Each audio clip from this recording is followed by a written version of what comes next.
Presidente, qui si parla di futuro, di progetti futuri. Continuerà a occuparsene lei?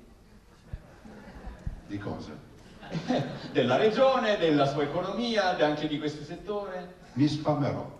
Una battuta fulminea, ma rivelatrice, quella che Luca Zaia fa a margine della presentazione di Vicenza Oro e che segue a quell'espressione sfameremo Zaia usata dal capogruppo di Forza Italia al Senato Maurizio Gasparri, che tanti mal di pancia interni ha creato a meno di 24 ore dal Consiglio federale che ha segnato l'asse tra Salvini e il governatore del Veneto e quest'ultimo a rompere il silenzio del post riunione. È stato un incontro assolutamente tranquillo e più che intesa, c'è una comunanza di visioni rispetto a quello che dovrebbe essere il futuro di questa regione.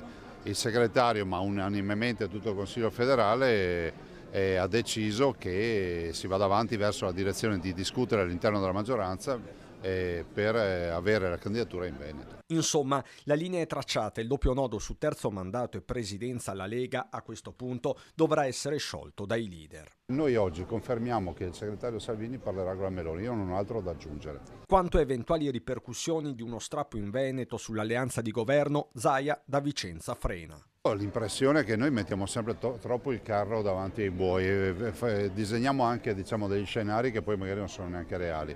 Concretamente noi partiamo da un punto di partenza, una buona amministrazione che ha governato per 14 anni in questa regione e penso che non sia imprescindibile la volontà dei veneti. La Lega prova a vendere cara la pelle, dice l'Azzurro, Flavio Tosi, via Repubblica. Zaia non ha chance. Il concetto, se non ci sarà un candidato presidente di Fratelli d'Italia, ci sarò io. Fa intendere senza tanti giri di parole, ma lo scontro è strisciante. Questo è il post del coordinatore regionale meloniano Luca De Carlo, con su scritto il famelico De Carlo. Sullo sfondo l'articolo del Foglio, dove si attribuisce al leghista Mario Conte una descrizione impietosa degli alleati definiti come famelici, impreparati, perdenti, ma il partito della Premier nelle dichiarazioni ufficiali resta cautissimo. Penso che faccia parte anche del gioco delle parti in questo momento mostrare un po' i muscoli, nessuno vuole mettere in dubbio lo straordinario consenso che Luca Zaia ha saputo costruire attorno a sé. Allo stesso tempo penso che un partito come Fratelli d'Italia che abbia tutto il diritto sacrosanto di poter sedersi al tavolo